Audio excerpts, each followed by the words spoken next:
Hello student, দেখো আজকে তোমাদের জন্য আমি নিয়ে এসেছি নবম শ্রেণী ভৌতবিজ্ঞান রায় ও মার্টিন প্রশ্নবিচিত্রা সেকেন্ড সামেটিভ 2025। আজকে তোমাদের 8 নম্বর স্কুলটা করাবো। তো চলো আমরা দেরি করবো না, তাড়াতাড়ি করে প্রশ্নগুলোতে চলে যাবো। দেখো 1 নম্বর প্রশ্নটা বলেছি 1 মিলিমোল CO2-তে অণু সংখ্যা হবে আমাদের, এটা হবে সি নাম্বার অ্যান্সারটা, ঠিক আছে? এটা হবে অ্যান্সার আমাদের। আচ্ছা 2 নম্বর প্রশ্নটা বলেছে প্রদত্ত কোনটিতে মোল সংখ্যা সর্বাধিক, অ্যান্সারটা আমাদের বি নাম্বার হবে। দেখো 34 গ্রাম অ্যামোনিয়া।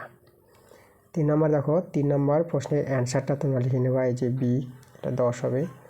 আর 4 নম্বর প্রশ্ন বলছে বল স্থির রেখে ক্ষেত্রফল 10% কমালে চাপ কত শতাংশ বাড়বে, এটা হবে আমাদের বি নাম্বার অ্যান্সারটা 11.11%।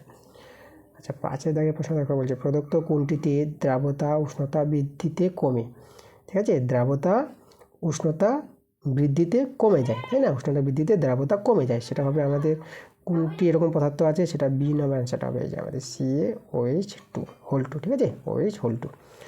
আচ্ছা 6 দাগের প্রশ্নটা বলেছে প্রদত্ত কোনটি ক্ষারক নয়, তো ক্ষারক নয় যেটা এখান থেকে আমাদের বের করতে বলেছে, তোমরা এটা ডি নাম্বার অ্যান্সারটা দিতে পারো। দেখো এই যে আছে আমাদের C2H5OH, এটা আমাদের কিন্তু ক্ষারক নয়, ঠিক আছে? এটা অ্যান্সার হবে।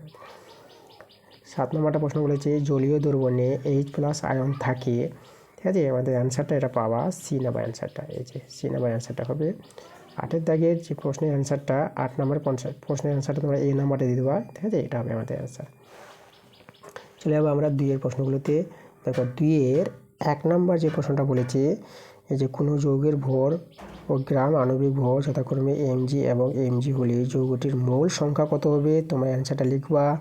এই দেখো অ্যান্সারটা আমি লিখে রেখেছি 10⁻⁹ মোল, ঠিক আছে? এটা হবে আমাদের অ্যান্সার, ঠিক আছে? এই যে 10⁻⁹ মোল। আচ্ছা আমরা চলে যাবো 2 নম্বর প্রশ্নে।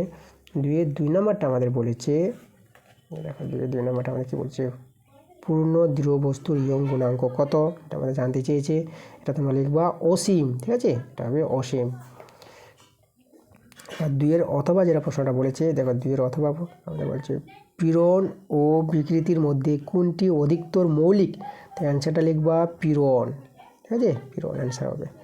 আচ্ছা 3 নম্বর প্রশ্নটা বলছে 3 নম্বর প্রশ্ন বলেছে প্রান্তীয় বেগ লাভ করার পরে সান্দ্র মাধ্যমের মধ্য দিয়ে পতনশীল বস্তুর ত্বরণ কত হবে, এটা হবে অ্যান্সারটা আমাদের 0 হবে অ্যান্সারটা। আবার 4 দাগের প্রশ্নটা দেখো বলছে 4 নম্বরটা ভাসমান বস্তুর আপাত ওজন কত, 0।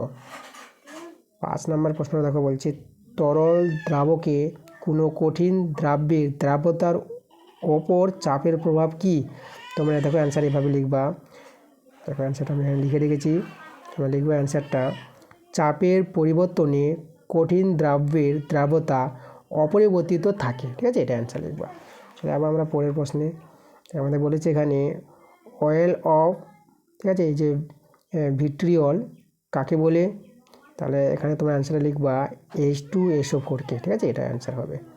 আচ্ছা আমরা চলে যাবো 7 নম্বর প্রশ্নে। 7 নম্বর প্রশ্নটা আমাদের বলেছে সম্পাদিত কার্য বস্তুর প্রাথমিক বেগের উপর নির্ভর করে কি, তো এখানে তোমরা লিখবা নির্ভর করে না। আচ্ছা অথবাটা দেখো, অথবাটা আমাদের বলেছে কোন শর্তে কার্যের পুনরুদ্ধার সম্ভব, তোমরা অ্যান্সারটা লিখে দেবা এভাবে যে সংরক্ষণশীল বল দ্বারা কৃতকার্য শূন্য হলে কার্যের পুনরুদ্ধার করা সম্ভব, ঠিক আছে? এভাবে অ্যান্সারটা হবে আমাদের। এরপরে বড় প্রশ্নগুলো আছে, বড় প্রশ্ন তোমরা বই থেকে কমন পেয়ে যাবা। আমি তোমাদের অবজেক্টিভ টাইপের 1 মার্কের প্রশ্নের অ্যান্সারগুলো করে দিলাম। পরবর্তী ক্লাসটা তোমাদের তাড়াতাড়ি নিয়ে আসবো। তোমরা সবাই ভালো থেকো।